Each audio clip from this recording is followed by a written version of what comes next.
Welcome back नाज़रीन। मुल्क भर में कोरोना के वार इस वक्त जारी हैं और कोरोना के 4 जो मरीज़ हैं वो जान की बाजी भी हार चुके हैं। रिपोर्ट्स अब तक ये बताई जा रही हैं 115 जो मरीज़ हैं उनकी हालत इस वक्त इंतहाई नाजुक बताई जा रही है। 24 घंटों के दौरान 13,425 टेस्ट हुए हैं और 242 अफराद को जो कोरोना टेस्ट है वो मस्बत आया है।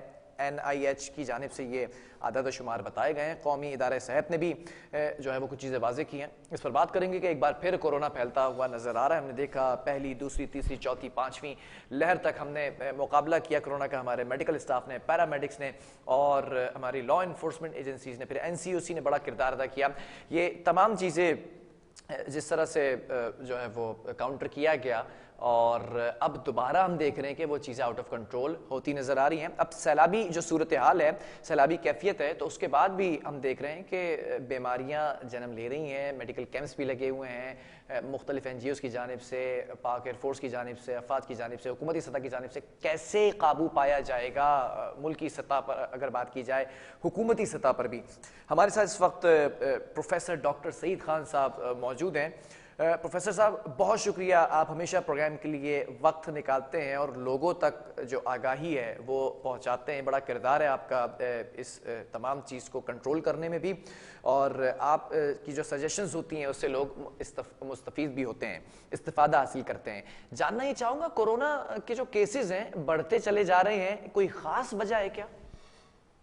अस्सलाम वालेकुम, बहुत बहुत शुक्रिया प्रोग्राम में इनवाइट करने का। कोरोना यकीनन कम हुआ है लेकिन ख़त्म नहीं हुआ। कुछ लोग ये समझ बैठते हैं कि कोरोना ख़त्म हो गया, और मैं अक्सर आपके प्रोग्राम में ही कहता हूँ कि जब तक एक भी मरीज़ मौजूद है हमें इसको सीरियस लेना चाहिए। लेकिन जब लोग इसको बहुत ज़्यादा अहमियत नहीं देते, और स्पेशली हमारे मुल्क में आए दिन नए नए हादसा होते रहते हैं, तो वो फिर थोड़ा सा बैकग्राउंड में चला जाता है और लोग इसको इतनी इम्पोर्टेंस नहीं देते। तो जो स्टेटिस्टिक्स आपने बताई हैं, गो के केसेस पहले से काफ़ी कम है, लेकिन अभी भी केसेस मौजूद हैं। जिस तरह आपने स्टेटिस्टिक्स बताई NIH की, के हिसाब से रोज़ाना की बुनियाद पे अमवात भी हो रही हैं। और फ्लड की जो सिचुएशन है, मैंने आज भी फ्लड का जो कैंप था उसका दौरा किया, और हमने अपने कैंप में भी मरीज़ देखे जिसमें कोरोना के भी मरीज़ हमें सामने आए। तो कैंप में स्पेशली इस चीज़ का बड़ा ख़तरा है कि क्योंकि बहुत सारे लोग एक साथ रहते हैं कैंप में, तकरीबन हज़ारों की तादाद में लोग एक साथ मौजूद होते हैं।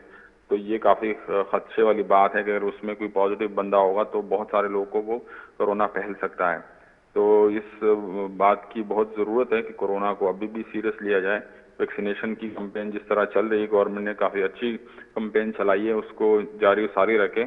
और जितने कंट्रोल्स माइजर है जिसमें अर्ली डिटेक्शन है, आइसोलेशन ऑफ पेशेंट्स है, और प्रॉपर जो है कॉन्टैक्ट ट्रेसिंग है, उसको कंटिन्यू रखा जाए ताकि ये नंबर्स मजीद ना बढ़े।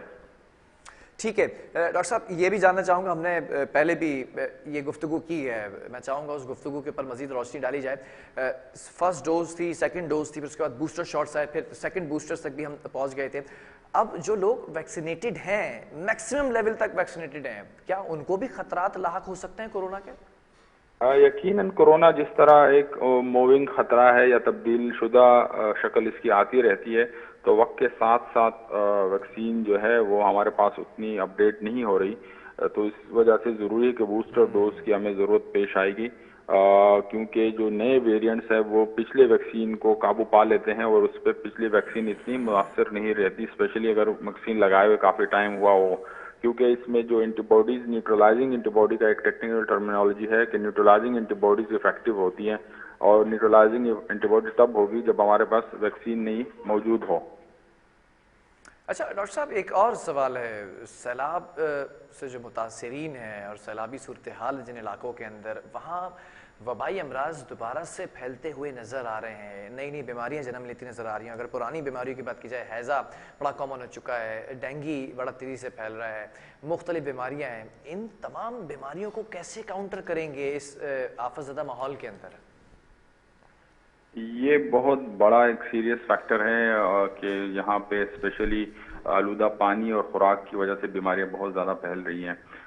इसको इन्फेक्शियस डिजीज़ कहते हैं, जिसमें पेट की बीमारियां सबसे सर फहरिस्त हैं, जिसमें हैज़ा है, टाइफाइड है, डायसेंट्री है, हैज़ा, कॉलरा है।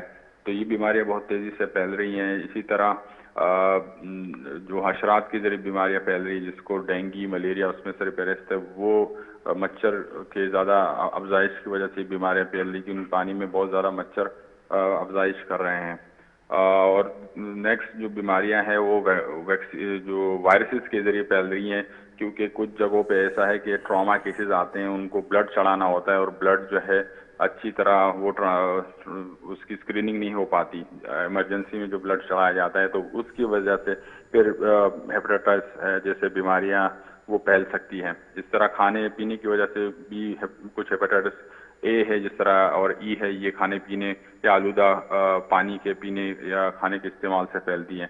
تو اوور آل جو ہے یہاں پہ ہمیں ہائیجین کو بہتر بنانا ہے, صاف پانی کی فراہمی کو یقینی بنانا ہے اور ان لوگوں کو جو گندا پانی ہے یا آلودہ پانی ہے اس سے جلد نکالنا چاہیے. جی. ایک اور قسم کی بیماری ہے جس کو ہم سائیکالوجیکل بیماریاں کہتے ہیں کہ جن لوگوں کا گھر اجڑ چکا ہے, بچے جن کے خدا نخواستہ وہ فوت ہو چکے ہیں یا جن کے لو ونس بچھڑ چکے ہیں یا جن کے گھروں پہ سروں پہ ابھی چھت نہیں ہے, تو ان کے لیے ایک ٹراما ہے کہ وہ کب اپنے گھروں پہ واپس جائیں گے اور سائیکالوجیکلی ان کو ایک بڑی بیماری یا ایسے حادثے کا سامنا ہے.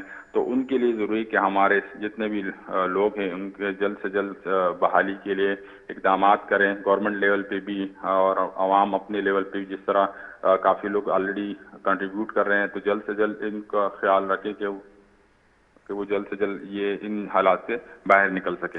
اچھا ڈاکٹر صاحب, اگر بڑے شہروں کی بھی بات کی جائے اور خاص طور پہ کراچی کی بات کر لیتے ہیں, کیا سجیشن دیں گے لوگوں کو بیماریوں سے بچنے کے لیے؟ کیا احتیاطی تدابیر اس وقت جو ہے وہ پریکٹس کریں لوگ جن سے روزمرہ کی جو بیماریاں مبتلا ہو رہے ہیں, جو خاص طور پہ بارش کے بعد یہ پیدا ہونے والی بیماریاں ہیں, ان سے کیسے بچا جا سکتا ہے؟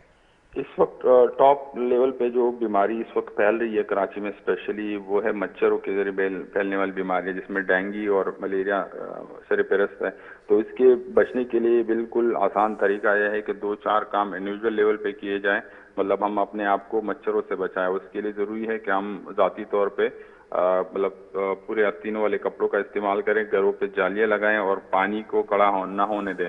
اس طرح آس پاس کے جو محلے والے ہیں وہ اپنی صفائی کا خاص خیال رکھیں اور کچرا جو ہے غیر ضروری طور پہ باہر نہ پھینکیں تاکہ اس مچھروں کی افزائش بھی نہ ہو اور یہ لاروا یا انڈے جو مچھر دیتے ہیں وہ آگے جا کے مزید نہ بڑھے.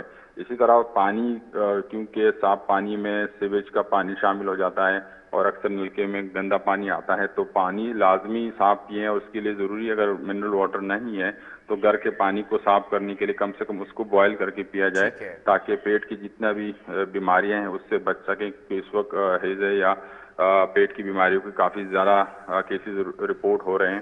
تو اوور آل جس طرح ہمارا مذہب بھی ہمیں کہتا ہے کہ صفائی کا خاص خیال رکھنا چاہیے اور صفائی نصف ایمان ہے, تو اس کی وجہ یہی ہے کہ اس گندے یا آلودہ پانی اور کھانے میں جراثیم ہوتے ہیں جو بیماریوں کا سبب بنتے ہیں. اگر ہم صفائی کا خاص خیال رکھیں گے تو ہم یقیناً ان بیماریوں پہ قابو بھی پا سکتے ہیں اور ایک صاف معاشرے کو آگے لے کے بڑھ سکتے ہیں تاکہ ہماری قوم کی بھی ترقی ہو اور آنے والی نسلیں بالکل صحت مند اور توانا ہو.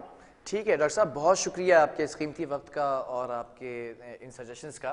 پروفیسر ڈاکٹر سعید خان صاحب ہمارے ساتھ موجود تھے اور جو نت نئی بیماریاں اور پرانی بیماریاں جو دوبارہ سے جنم لے رہی ہیں, خاص طور پر بارشوں کے بعد جو پانی جن علاقوں میں کھڑا ہوا ہے وہاں پر ڈینگی مچھر کی افزائش زیادہ رپورٹ کی جا رہی ہے. ڈینگی کے کیسز میں اضافہ ہوتا دکھائی دے رہا ہے, کورونا کے کیسز میں اضافہ ہوتا دکھائی دے رہا ہے, اور جو سیلاب زدہ علاقے ہیں ان علاقوں کے اندر بھی بیماریاں جنم لے رہی ہیں. ان تمام بیماریوں سے بچنے کی جو سجیشنز بتائی ہیں اس پر غور کیا جا سکتا ہے ڈاکٹر صاحب کے, اور وقفہ لیں گے. اس کے بعد کچھ کرائم کے حوالے سے بات کی جائے گی. ایڈیشنل آئی جی کراچی کی جو اسٹریٹجی تھی کیا وہ کامیاب ہوئی ہے یا ناکام؟